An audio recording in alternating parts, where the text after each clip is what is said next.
السلام علیکم. آج ہم ریڈ میڈیا کے آفس میں بیٹھے ہوئے ہیں اور پروڈکشن کے حوالے سے سارے ذمہ داریاں ہمارے سر پہ ہیں. انشاءاللہ آج سے ہم اس کی پروڈکشن دیکھیں گے. اور ہمارے پہلے بھی ڈائریکٹر انور عزیز صاحب تھے, لیجنڈری, سب لوگ جانتے ہیں ان کو, ماشاءاللہ تعارف کی ضرورت بھی نہیں ہے, یہ خود ایک تعارف ہیں. تو ان سے بھی پوچھتے ہیں ان کو کیسا لگا. یہ پہلے بھی ہمارے ڈائریکٹر تھے اور آگے بھی ہمارے ڈائریکٹر یہی ہیں. جی انور صاحب. جی بسم اللہ الرحمن الرحیم. بٹ صاحب کے ساتھ میرا تعلق آج کا نہیں, پچھلے تقریباً 7-8 سال سے ہے.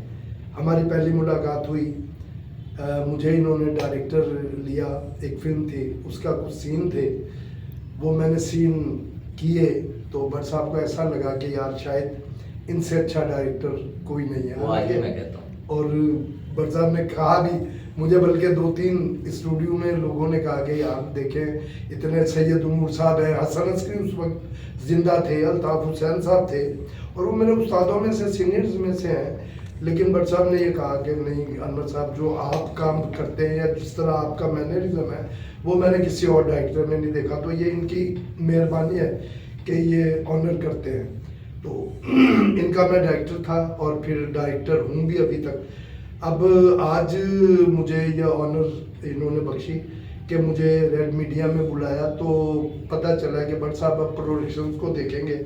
تو میں یہ سمجھتا ہوں کہ بعض دفعہ نا چیزیں وقت پہ, صحیح وقت پہ بڑی اچھی ہو جاتی ہیں. یہ وہ وقت ہے کہ جب بٹ صاحب واقعی ریڈ میڈیا کی پروڈکشنز کو بڑے ہی خوبصورت انداز میں سنبھالیں گے.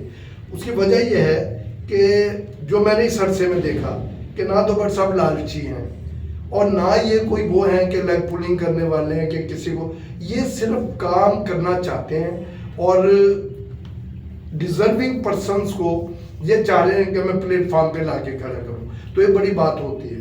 تو انشاءاللہ میں بٹ صاحب کے, اگر بٹ صاحب ہیں ادھر تو میں ان کے ساتھ ہوں, اور انشاءاللہ جب تک زندگی باقی ہے, ساتھ دیتی ہے, تو انشاءاللہ ہم ساتھ رہیں گے اور اکٹھا کام بھی کریں گے.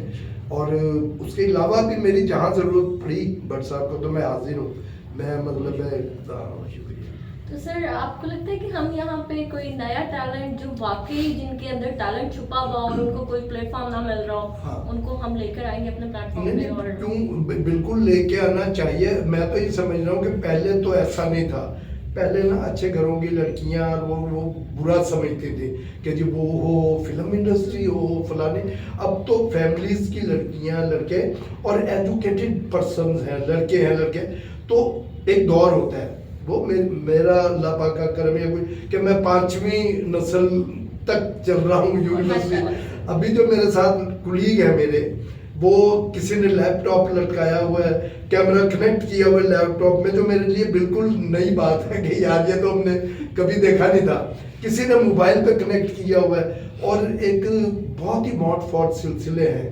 تو وہ میں سیکھ رہا ہوں. میں ہمیشہ ایک بات کہتا ہوں کہ یار کوئی بھی لمحہ ایسا نہیں کہ کوئی یہ کہہ دے, اور شوبز میں کہ جی میں نے سیکھ لیا, مجھے سب آتا ہے. ہر لمحہ بندہ سیکھتا ہے, اور میں بھی ابھی سیکھ رہا ہوں. ابھی شوٹ کر کے آئے ہم یہاں جلو پارک میں, ایک ایکشن سیکوینس تھا, اس میں نے بہت چیزیں سیکھی کہ یار یہ وہ ہے.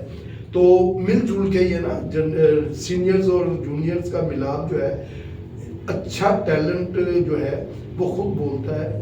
اور کوئی کسی کے سر پہ سینگ نہیں ہوتے. کوئی یہ کہے کہ یار آرٹسٹ جو ہوتا ہے نا اس کے لال سینگ ہوں گے اور اس کے یوں ہوگا, کچھ نہیں. جیسے 2 آنکھیں امیتابھ کی ہیں, 2 آنکھیں شاہ رخ کی ہیں, 2 آنکھیں بٹ صاحب کی ہیں, 2 آنکھیں ان کی ہیں, وہ وہی ہے, وہی اسٹرکچر ہے. کوئی صرف ہاں ایک بات ضرور ہے کہ اللہ پاک کا اگر کرم ہو تو وہ پہلے ہے, اس کے بعد پھر ٹھیک ہے اللہ پاک وہ بھی دیتے. تو ٹیلنٹ آئے گا یہاں, اور ہم انشاءاللہ اچھے ٹیلنٹ کو یہاں سے پروان چڑھائیں گے. اور یہی ٹیلنٹ ہماری مجھے لگتا ہے کہ انڈسٹری کو یہ سہارا دینے میں کامیاب ہوگا انشاءاللہ.